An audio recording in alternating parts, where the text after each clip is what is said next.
Nos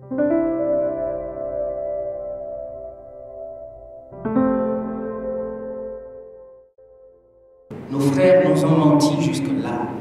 Nos aînés nous ont menti jusque-là. Nos parents nous ont menti jusque-là. L'école nous a appris que 1 plus 1 égale 2. Raisonnement cartésien. On nous a mis dans une boîte. On veut que nous raisonnions dans une boîte. Que nous n'ayons pas la capacité de voir au-delà de la boîte. Aujourd'hui, nous sommes incapables d'apporter des solutions aux problèmes de notre environnement. 1 plus 1 égale 2, mais en agriculture, lorsque vous mettez un grain en terre, vous récoltez combien? Vous récoltez combien? Chers amis, 1 plus 1 n'est pas égal à 2. 1 plus 1 vaut des milliers, vaut l'infini. Mais il faut être dans la vie pour apprendre ça. Il faut accepter donc de faire des expériences. Il faut accepter donc d'apprendre de ce que les autres font comme expérience. Lorsque vous suivez donc des conférences de développement personnel, jusque-là, on nous parle d'un certain, comment il s'appelle, Thomas Edison. On nous parle de qui d'autre, voilà, des inventeurs, de ces personnes qui ont réussi chez eux, avec le contexte de chez eux, avec les réalités de chez eux. Mes chers amis, jusque-là, c'est-à-dire que nous n'avons pas de personnes ayant réussi chez nous, dans notre contexte.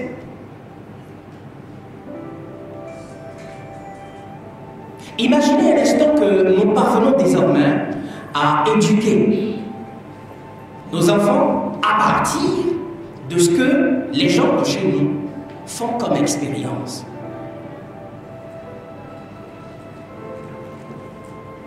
Je dis souvent une chose, le chômage, c'est un faux problème. Lorsque vous vous retrouvez au chômage, la réalité, en fait, ce n'est pas que nous sommes dans un pays qui n'offre pas d'opportunités. Les opportunités sont partout. Partout. Le réel problème que nous avons, c'est le problème de personnes qui ne se connaissent pas. Nous ne nous connaissons pas. Et l'école, nous passons une vingtaine d'années à l'école sans nous connaître. 2 ans à la maternelle, 6 ans au cours primaire, 7 ans, je crois, au cours secondaire. Vous entrez à l'université, vous faites 3 années pour la licence. Alors si vous êtes un peu... Vous passez au master, je crois que ça fait 2 années. Ça fait minimum 20 ans. Vous passez 20 années à l'école. Et à ce stade, vous êtes incapable de produire des résultats. Vous êtes incapable de proposer des solutions qui peuvent être monétisées. Et avec le master, nous sommes dans un pays où les gens sont encore au chômage, attendant qui les embauche.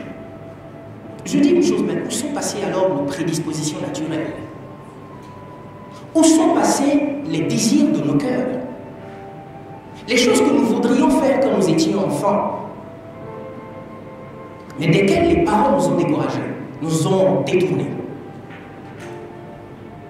Nous avions tellement d'ambition. Mais l'école n'encourage pas, ne vous encourage pas à devenir charpentier. Mais c'est un métier qui peut bien nourrir son homme quand on sait s'organiser. L'école ne nous a pas habitués, d'accord, à sortir agriculteur ou simplement cultivateur. L'école ne nous a pas habitués à sortir mécanicien. C'est vrai, vous me direz peut-être que, ah mais non, ce sont de sots métiers. Mais pourquoi nous les appelons sots métiers? Juste parce que nous regardons à ceux qui n'ont pas réussi ou à ceux qui n'ont pas su faire des miracles avec ces métiers. Mais le mécanicien de votre quartier, d'accord, mais fermons les yeux un peu, d'accord, sur celui-là. Mais est-ce qu'il n'y a pas des mécaniciens qui ont su créer des entreprises à partir de la mécanique? et qui brassent des millions aujourd'hui. Mais regardons à cela. Tout dépend de la stratégie que nous mettons en place. Chers amis, j'ai compris qu'avec l'agriculture, on pouvait, avec tout autre métier d'ailleurs, on peut se réaliser.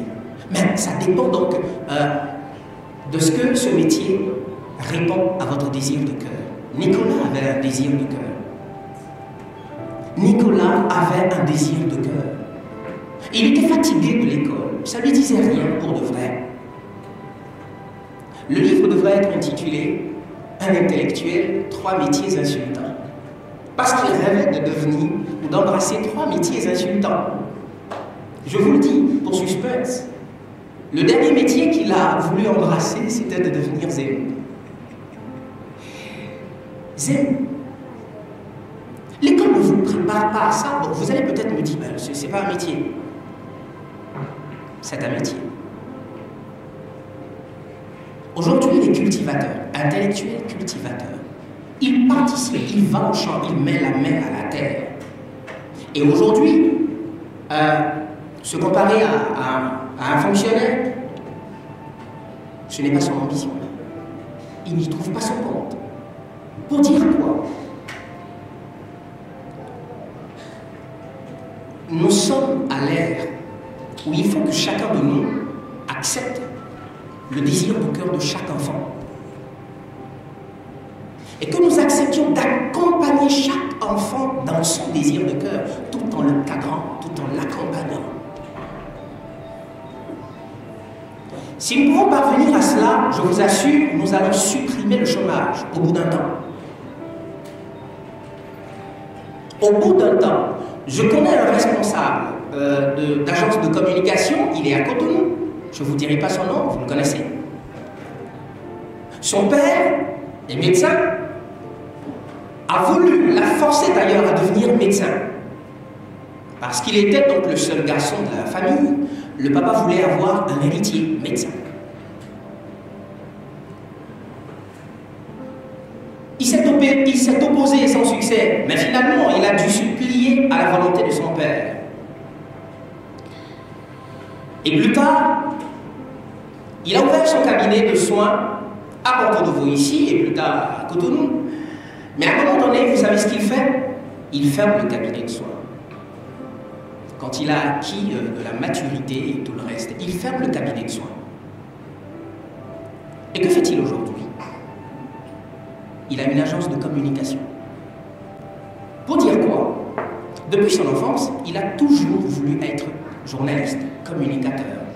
Mais son père n'avait pas cette ambition pour lui. Son père avait déjà tracé une voie pour lui. Il a fait donc la volonté du père, mais plus tard,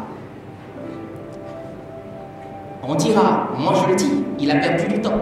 Mais plus tard, il s'est rattrapé. Alors imaginons à l'instant que, eh bien, nous ne perdons plus du temps. Et déjà à l'âge de 20 ans, l'enfant, très jeune, a déjà son entreprise. N'est-ce pas possible? Je crois que oui, nous n'avons pas besoin de vieillir sur les bancs. Non, tout peut s'acquérir avec le temps. Tout peut s'acquérir avec le temps.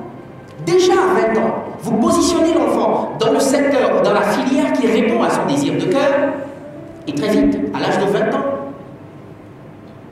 il est prêt à être consommé. Il a de la compétence. Il peut répondre aux besoins sur le terrain. Chers amis, ma façon à moi de vous convaincre, de nous convaincre, c'est de partir de ceux-là qui ont réussi, de partir de ceux-là qui ont suivi leur désir de cœur et qui sont parvenus véritablement à se réaliser. Aujourd'hui, nous parlons de Nicolas Rotortuko. À 32 ans, il s'est déjà réalisé. À 32 ans. Chers amis,